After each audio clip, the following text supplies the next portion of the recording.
This is Mission Control Houston. Coming up at the end of the month from January 29th through February 1st, NASA and its partners are going to be running another session of what's called the EarthKAM mission. This is a chance for students around the world to program a camera and a laptop on board the International Space Station to point it down at the Earth and to take pictures of different things around the planet. These students are basically running their own experiment on board the International Space Station. We are fortunate enough now to be joined by one of the teachers who has worked with that experiment. We're joined by Diane Bowen from Brunswick, Maine. Diane, how are you doing?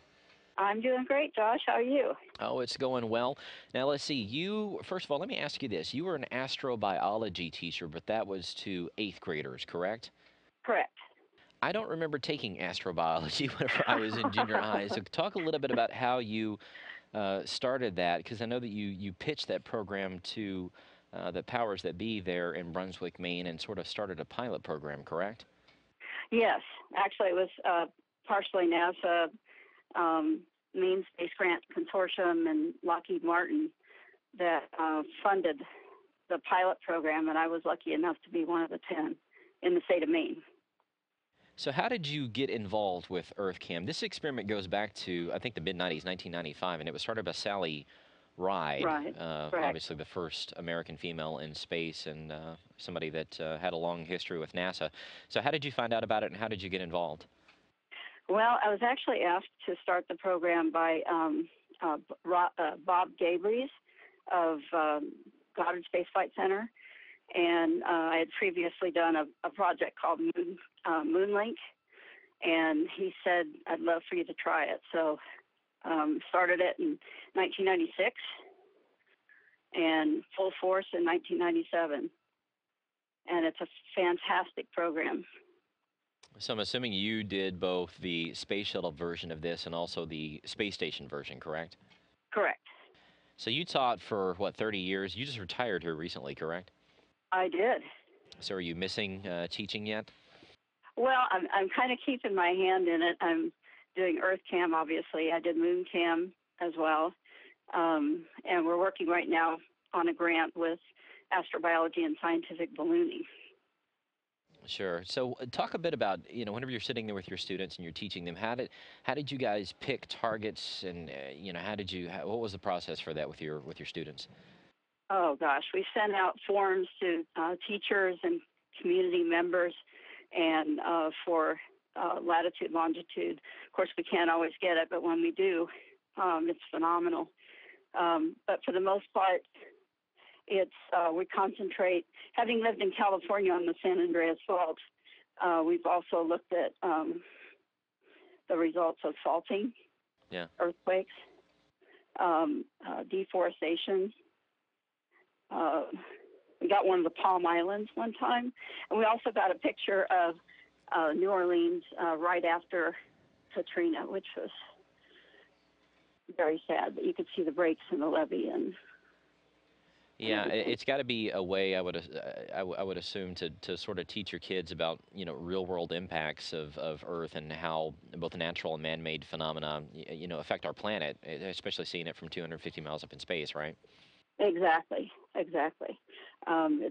It's just a phenomenal program. It includes everything, not only STEM, but also geography, communications, working on a team, etc. As a teacher, how important is it for you to have something like this where you can actually, it's more than just a textbook. It's something you can actually show your students it's real, that, they're actually controlling something on board, this huge orbiting laboratory, and actually doing real science. That's my motto: is make it real. Otherwise kids sit in a classroom and say, "Why do I need this stuff? Why do I have to learn this?" And the students in EarthKAM don't ask those questions because they work in real time with astronauts and other scientists, which is very cool. Hey, what would you tell other teachers? Because, I think whenever teachers think, oh my gosh, I could actually, control or get my students to control an experiment on board the space station, that's got to be sort of a hard process to go through. It's got to be difficult. What would you tell them? Because it's really fairly easy, right? It is, and number one, it's free. Number two, that there's great support. And also, it's one of those things that, I mean, I had a group a long time ago that actually spent the night in our library, and you'd hear them be kids for a while, and then all of a sudden they disappear, and you go into the computer lab, and there were all the students sitting there silently with just the light of the computer. Amazing, amazing. Also teaches you that things can go wrong. Yeah. We had an instance where we had people from all over the country that came to spend the night, and we got the word that the astronauts had gone to sleep. And I said, well, what do we do? And the kids, of course, begged us to stay in the cafeteria and the library. And we said, well, the only deal is you have to go on your sleep cycle. And they did, and we had to wake them up the next morning when the teachers were coming into the school. Well, I think we all learn to deal with unplanned events whenever it comes to spaceflight, Yes, we do. So whenever you got it, you were involved in this for quite a long time. What images that you took with your students stand out the most? Which ones do you remember? I know you mentioned New Orleans and the San Andreas Faults and things like that. Are there any others that come to mind?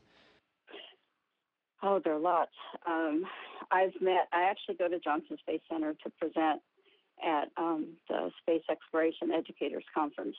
And I'm taking my EarthKAM photos with me, and I've run into people from all over the world that say, oh my gosh, that's my town. And I love handing those out to teachers. But that one, when we did the tsunami, got a photo of the Indonesian one. Right. We've gotten cities.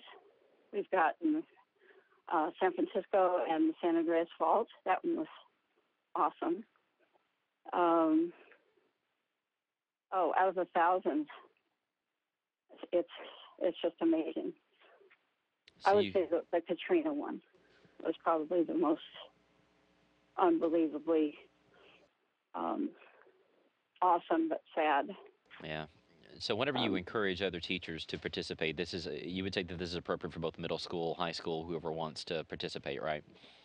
Yes, all the way from elementary actually to high school, and I've had students even follow it through college as well, which is kind of cool. It's a powerful thing to see images of where you live from up in space. It's an unusual vantage point for people to see that, and I think I think it makes it more powerful whenever the students are controlling this experiment themselves. Right, and for the kids to see what a fragile planet we're dealing with, and that we live on, and that we've got to take care of. Yeah. Well, there's 2 information sessions for teachers that can participate. The first one's going to be on January 22nd at 9:30 a.m. Central Time. The second one is the next day, January 23rd. At 6 p.m. Central Time, and all teachers have to do is send an email to that web address you're seeing there on the screen, and that is webinar@earthkam.ucsd.edu. So again, it's webinar@earthkam.ucsd.edu, and again, the actual EarthKAM session is going to take place January 29th through February 1st. So Diane, it's been an honor to talk to you, especially after teaching for 30 years, which is just an amazing accomplishment. But congratulations to you, and again, we want to thank you for joining us today here on NASA Television. Well, I thank NASA for such a wonderful program to inspire kids. Thanks again, Diane. Okay, take care.